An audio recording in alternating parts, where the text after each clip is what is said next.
বিসমিল্লাহির রহমানির রহিম।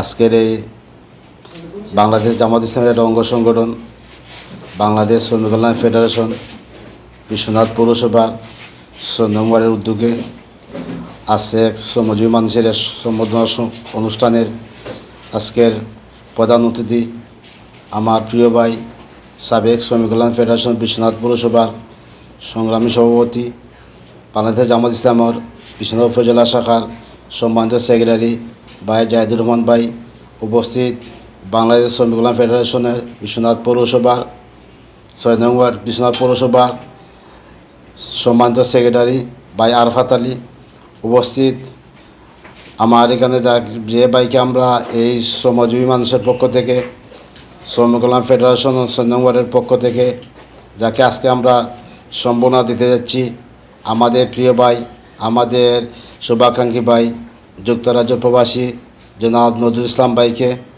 উনি অত্যন্ত আমাদের প্রিয় মানুষ, আমাদের নতুন শুভাকাঙ্ক্ষী মানুষ ভাই।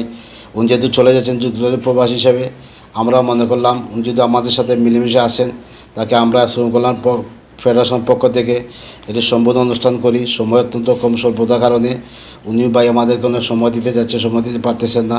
সম্মানিত উপস্থিতি, শ্রমজীবী মানুষের অধিকার প্রতিষ্ঠায় ইসলামী শ্রমনীতির বাস্তবায়ন অনিবার্য। নিশ্চয়ই আপনারা জানেন, যদি এদেশে আল্লাহর জমিন আল্লাহর দিন প্রতিষ্ঠিত হয়, তে ন্যায় ইনসাফ ভিত্তি যে প্রতিষ্ঠিত হয়ে যায়, সব মানুষ তার ন্যায্য অধিকার ফিরে পাবে ইনশাআল্লাহ। এই আলোকেই বাংলাদেশ শ্রমিক কল্যাণ ফেডারেশন তার কার্যক্রম চালিয়ে যাচ্ছে, শ্রমজীবী মানুষের মাঝে কাজ চালিয়ে যাচ্ছে, যাতে ন্যায় ইনসাফ সমাজ প্রতিষ্ঠিত হয়। এই আন্দোলন চালিয়ে যাচ্ছে যুগ যুগ ধরে। আপনারা জানেন, বিগত ফ্যাসিস্ট সরকারের আমলে এরকম একটা পরিবেশ আমরা করতে পারি নাই। জনগণকে জিম্মি করে অনেক জুলুম নির্যাতন চালিয়েছে।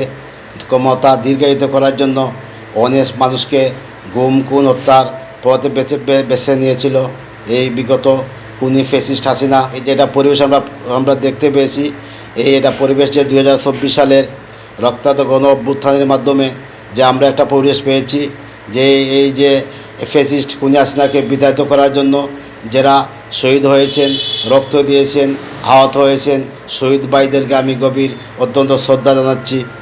আহত ভাইদেরকে তাড়াতাড়ি সুস্থ হওয়ার জন্য আমি দোয়া করতেছি, যাতে আমাদের যে ভাইরা এই সুন্দর একটা সমাজ দেখার জন্য, সুন্দর একটা প্রতিষ্ঠিত ন্যায় ইনসাফ ভিত্তিক সমাজ দেখার জন্য এ রক্ত দিয়ে গেছে, এই শহীদ ভাইদের রক্ত যাতে আমাদের কাজে লাগাতে পারি, এই আন্দোলন শ্রমিক কল্যাণ ফেডারেশন চালিয়ে দিচ্ছে।